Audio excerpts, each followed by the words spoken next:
আজ বাজার থেকে একটি তরমুজ কিনে এনেছিলাম একটা জিনিস পরীক্ষা করার জন্য। অনেকেই বলে তরমুজ এমন হলে পাকা হয়, এটা হলে কাঁচা হয়। সেটা অ্যাকচুয়ালি আমি পরীক্ষা করার জন্যই আসলে তরমুজটি কিনে এনেছিলাম।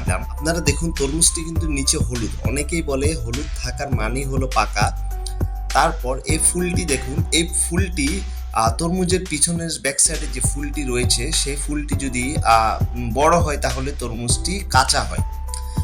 আপনি ইউটিউবে সার্চ দিয়ে দেখেন, যতগুলো লোক তরমুজের ভিডিও আপলোড করে, লাল তরমুজ, সাদা তরমুজ, তারা কিন্তু বলবে এই ফুলটি বড় হলে তরমুজ কাঁচা হয় এবং তরমুজের বোটা যদি সবুজ হয় তাহলে তরমুজটি কাঁচা হবে। কিন্তু আমি পরীক্ষা করার জন্য বাজার থেকে কাঁচা বোটা যুক্ত তরমুজটি নিয়ে এসেছি। আপনি একটু খেয়াল করেন, আসলে ভালো তরমুজ চেনার উপায় হলো একটি, যে তরমুজটি অসমান হবে। আপনি ভালো করে ভিডিওটি খেয়াল করুন, তরমুজটির এই জায়গাটি অসমান, এই জায়গাটি আপনি দেখুন উঁচু নিচু, একটা সমান না।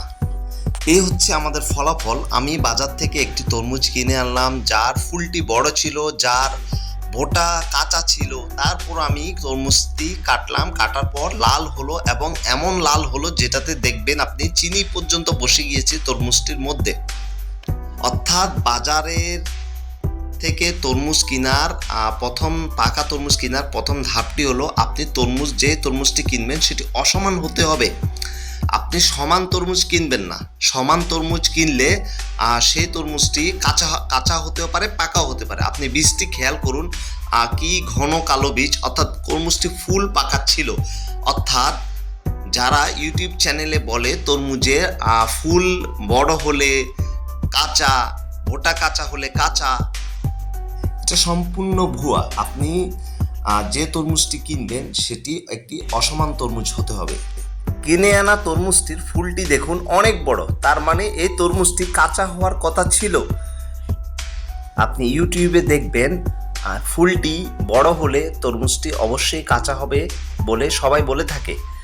আর এই দেখুন বোটাটা কাঁচা বোটা, আমি কাঁচা বোটার তরমুজটি কিনে এনেছিলাম। অ্যাকচুয়ালি ভালো তরমুজ চেনার উপায় হলো একটি, সেটি হলো তরমুজটি অসমান হতে হবে। আপনারা দেখুন তরমুজটি সমান না। আপনি সমান তরমুজ কিনলে তরমুজটি পাকাও হতে পারে, কাঁচা হতে পারে, কিন্তু আপনি অসমান তরমুজ কিনবেন সেটি অবশ্যই পাকা হবে। আপনি দেখুন তরমুজটি কাটার পর আমরা কি পরিমাণ পাকা বীজ পেলাম এবং তরমুজটির গায়ের উপর চিনি বসে গিয়েছে, সম্পূর্ণ চিনি বসে গিয়েছে এবং এটি খেতে সুস্বাদু ছিল এবং খুবই মিষ্টি ছিল। কিন্তু যুক্তি অনুযায়ী তরমুজটি সাদা হওয়ার কথা ছিল। সুতরাং ফুল বড় হলে তরমুজটি সাদা হবে কথাটি সম্পূর্ণ ভুল, এবং তরমুজের বোটা কাঁচা হলে তরমুজটি সাদা হবে কথাটিও ভুল।